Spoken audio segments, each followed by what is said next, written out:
Eu fiquei surpreso. Primeira decisão boa da candidata, foi proibida de ser candidata pela Justiça, indicar uma sucessora. Achei um passo importante. Agora, é grave que a candidata do pleito. Vitoriosa das primárias opositoras, Machado foi proibida em 2021 de ocupar cargos públicos no país por 15 anos. O Tribunal Superior de Justiça fez em 2019. As leis venezolanas são muito claras. Tenemos hasta 10 días antes del 28 de julio para sustituir el candidato. Y la pelea es peleando. Y ahora es que hay tiempo.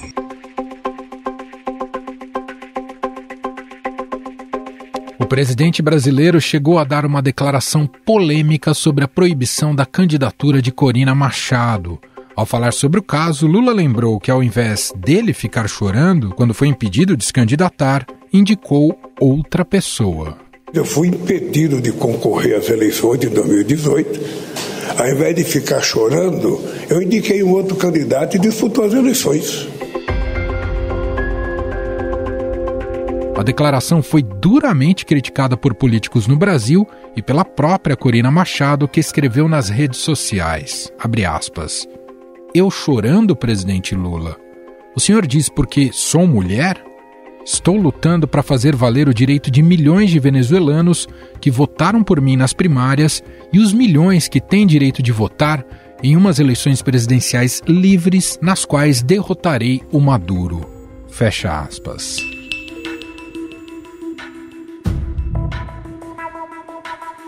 Agora, após a mudança de posicionamento do presidente brasileiro, a líder opositora agradeceu as críticas feitas pelo petista.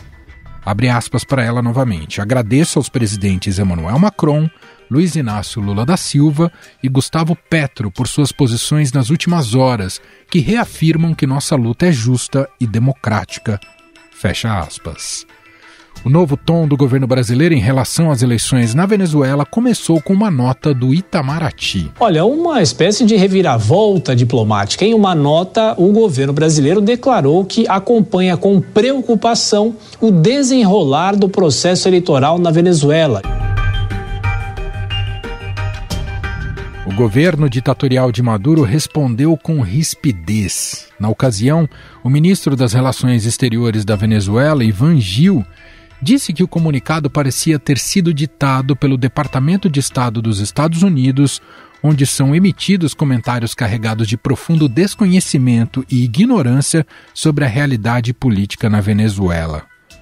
De acordo com a coluna do Estadão, auxiliares palacianos manifestaram a presidente Lula uma profunda irritação com o presidente da Venezuela, Nicolás Maduro. A avaliação no governo é que o líder venezuelano quebrou o acordo com o Brasil de que promoveria uma disputa eleitoral limpa. Depois de meses de negociações, Venezuela e Estados Unidos anunciaram um acordo histórico que permitirá a suspensão de sanções ao país sul-americano em troca da realização de eleições livres no próximo ano. Mas logo na virada do ano, em janeiro, Nicolás Maduro achou um jeito de desfazer o tratado. Como argumento, ele disse que havia uma conspiração que envolveria a CIA, a Agência de Inteligência dos Estados Unidos, e a DEA, Agência de Controle de Drogas dos Estados Unidos, para assassiná-lo. E sem provas, botou em xeque os acordos internacionais. Hoje os acordos de Barbados estão mortalmente feridos, em terapia intensiva, apunhalados.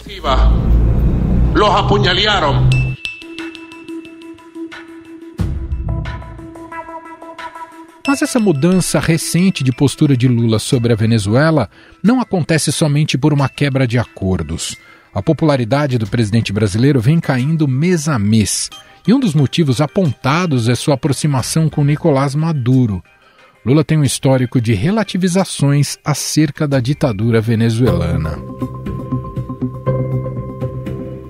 Petista causou polêmica ao dar a sua interpretação ao conceito de democracia para defender o regime chavista, em entrevista à Rádio Gaúcha.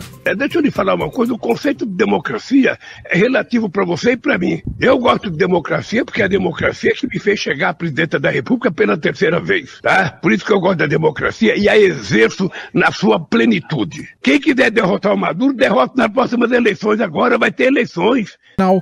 Qual deve ser a postura de Lula daqui para frente com as ingerências do chavismo nas eleições venezuelanas? A mudança de tom é apenas de olho no público interno ou há disposição em romper com o companheiro Maduro? Sobre o assunto, vamos conversar com o jornalista e colunista do Estadão e da Rádio Eldorado, Diogo Schelp. Olá, Diogo, seja bem-vindo, tudo bem com você? Tudo bem, Emanuel? Olá ouvintes. Bom, Diogo, com o impedimento da candidatura de Corina Iores na eleição venezuelana, o governo Lula fez um tímido movimento de críticas à ditadura de Nicolás Maduro. Primeiro veio de Itamaraty e depois com a declaração pública de Lula. E é bom a gente frisar, né, que essa declaração do Lula foi só porque ele foi questionado pela imprensa, aliás, com uma pergunta feita pelo nosso colega aqui de Estadão, Felipe Frazão. Então começo te perguntando como devemos interpretar essa guinada, se é que podemos chamar de guinada, do governo Lula, se é para inglês ver ou há alguma perspectiva de uma pressão mais séria sobre o governo chavista, hein, Diogo? Olha, Emanuel, eu não vejo como uma guinada. A gente vê uma mudança de tom nessas últimas declarações, tanto na nota do Itamaraty, quanto no próprio comentário que o Lula fez, porque até agora, até pouco tempo atrás, até poucas semanas atrás, o Lula, quando questionado sobre o processo eleitoral na Venezuela, que muitos críticos dizem que nem pode ser chamado assim, mas enfim, ele costumava passar pano no governo de Nicolás Maduro, né, e criticar a oposição, né, apesar de não ter ali uma razão específica, clara para isso, sem uma justificativa. Vou dar um exemplo, né, no dia 6 de março, ele, num dos comentários que ele fez sobre a eleição venezuelana, ele disse o seguinte: se o candidato da oposição tiver o mesmo comportamento que o nosso aqui, nada vale, né? Então, ele faz um comentário sobre a oposição venezuelana, que é absolutamente negativo, porque associa ao opositor dele aqui, né, ou a oposição dele aqui no Brasil. E isso é um dos sinais, existem muitos outros, de que o Lula ele vê a oposição venezuelana sob a ótica da polarização dele com o bolsonarismo, né? Em parte, claro, porque durante o governo Bolsonaro houve esse apoio do governo brasileiro à oposição venezuelana, porque era uma forma de se opor, né, de enfrentar o governo chavista, porque para o Bolsonaro enfrentar o chavismo era a mesma coisa que enfrentar o PT. Mas também tem o fato de que Lula, no passado, quando foi presidente, ele tinha aquela proximidade com a Venezuela de Hugo Chávez, né, que foi sucedido por Nicolás Maduro. Então, o que parece ser uma mudança de tom, tanto na nota do Itamaraty quanto na fala do Lula, na verdade, é uma tentativa de dizer que o governo brasileiro vê ressalvas no que considera ser um processo eleitoral legítimo lá na Venezuela, mas os problemas começaram muito antes, né? Ele se fixou na questão de que a pessoa, né, a Corina Iores, que foi indicada, né, como sucessora, substituta, na verdade, da Maria Corina Machado, que era a candidata preferencial, favorita, ela não conseguiu se registrar no dia em que foi lá no Conselho Eleitoral venezuelano para se registrar como candidata, né? Mas a verdade é que só o fato da Maria Corina Machado, que é de fato a líder da oposição atualmente com mais chances de vencer Maduro, não ter sido se tornado inelegível já deveria ter sido motivo de crítica do governo Lula. Então, eu de fato é mais para inglês ver mesmo, talvez por causa da pressão que está ocorrendo, talvez para se livrar da vergonha de depois dizer que não fez nada, que não falou nada a respeito do processo eleitoral, porque o resultado desse processo eleitoral todo mundo já sabe qual vai ser, que vai ser a vitória de Maduro. Uhum. Agora, o Brasil, como líder regional, teria condições de fazer mais, né? Ou se espera que fizesse mais, não é, Diogo? Eu acho que é mais uma questão de posicionamento do governo brasileiro e até como forma de assegurar a credibilidade do governo brasileiro como líder regional do que propriamente uma capacidade que o Brasil teria de fato, mudar os rumos ou conseguir pressionar o governo de Nicolás Maduro a fazer um processo eleitoral justo, né? Existem vários problemas, né, nesse processo eleitoral. A gente teve no ano passado uma negociação em Barbados entre a oposição e o governo de Nicolás Maduro para a realização dessas eleições. E o governo de Maduro, ou o próprio Maduro, não respeitou muitos ou a maioria desses pontos, né? Por exemplo, havia sido acordado de que não haveria mais perseguição aos candidatos opositores. Isso não foi cumprido. A perseguição continuou. Continuam havendo prisões, por exemplo, de opositores venezuelanos. Continua havendo essa tentativa de colocar pedras no caminho da oposição a cada momento, como essa última, né? Então, isso realmente não está sendo respeitado. Outro aspecto que eu queria te ouvir, Schelp, é que o Lula vem reagindo nas últimas semanas muito em função das pesquisas que apontaram aí uma queda da sua aprovação, da sua popularidade perante a população. Essa mudança de tom, você também enxerga como pode ter relação com isso, com essa defasagem nos números?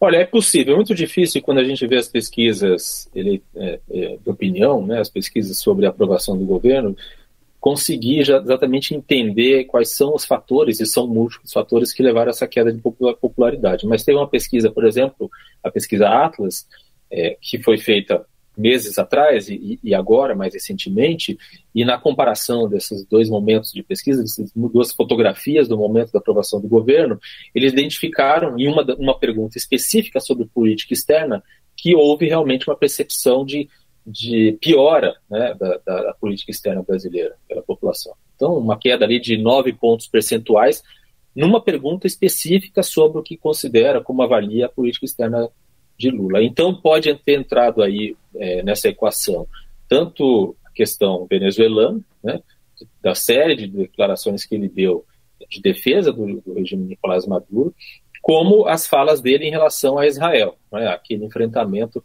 em relação a Israel. E eu acho que tem também o fato de que o Lula, ele se vendeu, né, ele foi eleito com o discurso de ser a democracia versus o autoritarismo, e fica muito estranho, muito complicado ele manter esse argumento, esse discurso, ainda mais no momento em que o seu antecessor está sendo investigado aí por suposta tentativa de golpe, se ele continua passando pano para a ditadura venezuelana. Mas o que é importante, ele não esconde, né, a preferência dele pelo Maduro, quando se trata da eleição na Venezuela, né? Até nessa fala recente que ele fez a crítica ao governo, né, classificou como grave o fato de que a candidata não conseguiu se registrar. Ele, no final da fala dele, ele fez uma ressalva, né, fez uma ironia em relação ao fato de que a Maria Corina tinha escolhido uma homônima para ser a sua substituta, a Corina Yoris. E aí disse, será que se eu tivesse escolhido alguém com o nome de Lula e não o Haddad, será que ele teria sido eleito contra o Bolsonaro? Quer dizer, no final ele acaba desmerecendo a oposição quando faz esse tipo de declaração. Você imagina que a Venezuela pode vir a sofrer mais sanções pela opção deliberada de fazer essa eleição totalmente em desacordo com aquilo que foi proposto ali em Barbados, Schelp? Você acha que, por exemplo, os Estados Unidos pode voltar a impor mais sanções? É possível que isso aconteça, e essa é uma das preocupações do governo brasileiro, né? O governo brasileiro, o governo Lula, né, tinha a intenção de retomar, inclusive, as relações comerciais com a Venezuela, que estavam quase anuladas, digamos assim, desde a ruptura diplomática que houve a partir do governo Temer e do governo Bolsonaro. Mas essa queda drástica, porque a Venezuela já foi um grande parceiro comercial do Brasil, os governos do PT. Mas essa queda nas relações comerciais, ela não tem a ver apenas com diplomacia ou com relações bilaterais, tem a ver muito com o fato justamente de que existem as sanções sobre a Venezuela e a Venezuela então não tem divisas, né, para fazer, para aumentar suas relações comerciais. E aí um dado interessante que eu busquei nos arquivos aí de Excel do governo brasileiro, o primeiro governo Lula teve menos exportação para a Venezuela do que no último governo Bolsonaro. Então, no fim das contas, as relações comerciais entre o Brasil e Venezuela caíram no primeiro governo Lula, né? Então, isso mostra que realmente essa questão da falta de divisas pesa muito para a Venezuela e para a capacidade do Brasil de retomar essas relações. E é por isso também que o governo Lula tem esse interesse de que as eleições da Venezuela tenham pelo menos um verniz, né, de legitimidade que possa servir para os Estados Unidos aceitarem que aquilo tenha sido de alguma forma legítimo, né, e quem sabe não colocar essas sanções. Uhum. Há alguma chance para essa oposição nas eleições venezuelanas ou ela está comprometida totalmente? Eu não vejo chance nenhuma, Emanuel. Eu já cobri, acho que umas 3 eleições na Venezuela, pessoalmente, e em todas elas o governo chavista cria formas de tornar o jogo sujo, o jogo injusto, né? Em uma delas, que foi numa eleição em 2015, na eleição legislativa, a oposição venceu, mas porque conseguiu se organizar de uma forma que surpreendeu o governo chavista. Quer dizer, o governo chavista não estava preparado para aquela organização da oposição e conseguiu evitar as fraudes em cada um dos pontos de votação, né? Então, assim, o processo é tão injusto, para você ter uma ideia, o governo chavista ele colocava a uma quadra, digamos, do lugar de votação, eles colocavam tendas vermelhas e as pessoas tinham que passar por lá para dizer que estavam indo votar, né? Uhum. E elas eram obrigadas a passar por lá porque daquilo dependia elas depois receberem, por exemplo, uma cesta básica, um benefício do governo. Uau! E eu estive dentro de uma das coisas que eles faziam em pontos enfim, em zonas eleitorais na periferia, em favelas, ou coisa que valha, eles levavam, depois de fechada a zona de votação, a sessão eleitoral, eles levavam pessoas de ônibus para votar no lugar daquelas pessoas que não tinham ido votar, que se absteve de votar. E sabendo disso, a oposição então colocou pessoas dentro dos pontos de votação que não podiam, era para elas não saírem dali enquanto realmente não fossem fechadas as urnas. Eu fiquei dentro de uma dessas zonas de votação, dessas sessões eleitorais, em uma favela,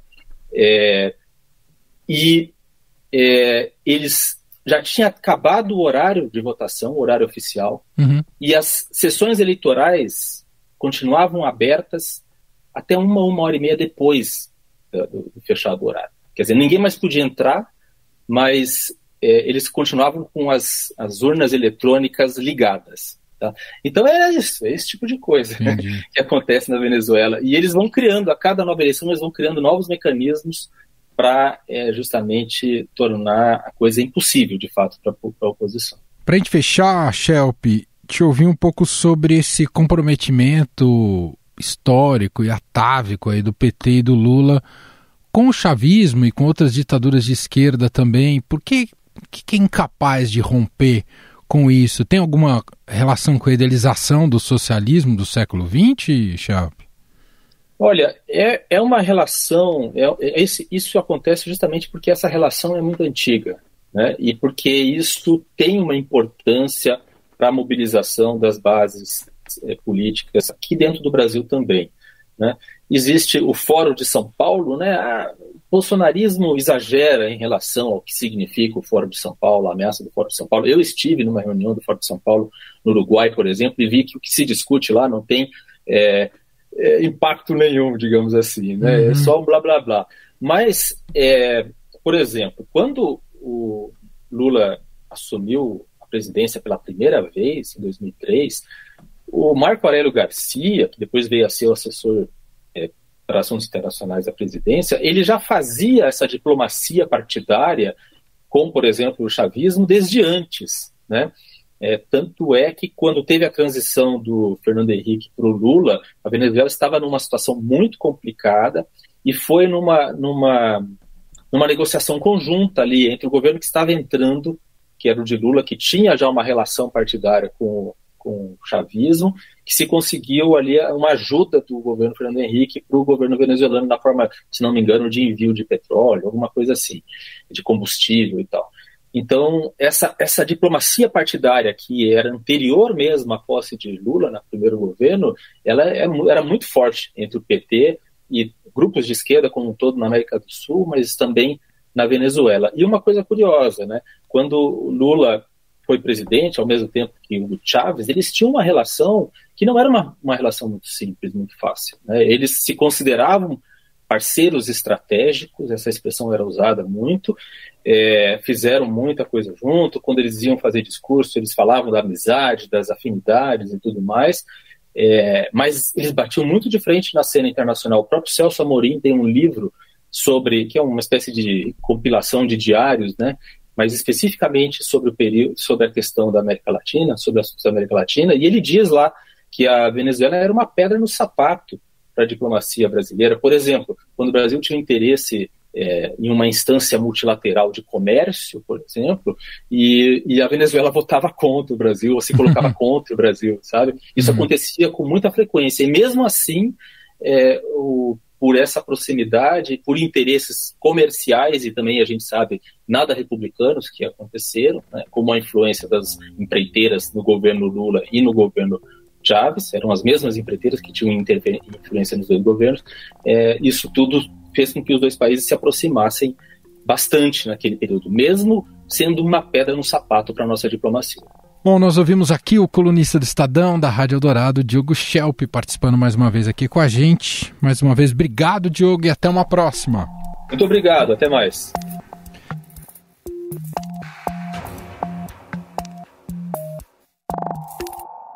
Antes de encerrar o Estadão Notícias de hoje, gostaríamos de prestar uma homenagem àquele que foi mais do que um frequente colaborador deste podcast, mas um verdadeiro professor, que conseguiu traduzir em linguagem simples os temas mais complexos referentes à segurança, defesa, armas e guerras pelo mundo. Na Sexta-feira da Paixão de Cristo, no último dia 29 de março, o maior especialista em assuntos de defesa da imprensa brasileira, Roberto Godoy, morreu aos 75 anos. De uma versatilidade ímpar, o jornalista era partícipe de todas as mídias, rádio, televisão, impresso e podcasts. A sua última participação aqui no Estadão Notícias foi em junho do ano passado, ao falar sobre o motim do grupo paramilitar Wagner contra o governo de Vladimir Putin. O que é que eles tinham? O que é que o grupo Wagner tinha quando rumava em direção a Moscou? Caminhões para transportar gente, veículos de infantaria blindada, quer dizer, são veículos que têm espaço interno para transportar tropa, grupos de até 12, em alguns casos 18 combatentes, um veículo blindado, né? E alguns tanques. Não tinham artilharia pesada, tinham artilharia leve, não tinham mísseis. E como é que a gente sabe disso? Porque um documentarista da Letônia, o Oleg Vili, fez o caminho inverso. Ele pegou um caminhão que estava transportando alfafa, né, e fez o trajeto interno como se fosse ali disfarçado de agricultor. E em cima desse caminhão ele colocou câmeras, né? E essas câmeras e a observação dele indicaram claramente, primeiro, o comboio não era tão grande assim. Segundo, o equipamento que estava sendo transportado, isso a gente vê, o equipamento está meio estropiado, está faltando pedaços, a blindagem está meio detonada, uma coisa assim. Ou seja, o equipamento russo foi cedido para o grupo Wagner, que entrou em combate mais de uma vez. Então, eles não em nenhum momento tiveram chance de chegar a Moscou e assumir o poder, graças a Deus. Porque, veja bem, imagine um maluco como o Prigozhin com o dedo no botão nuclear, pelo amor de Deus, né? Ao Godoy fica aqui os nossos agradecimentos por tantos conhecimentos compartilhados e pelas risadas em horas de descontração. Aos familiares, os nossos pêsames sobre a partida que será sentida sempre. Estadão Notícias.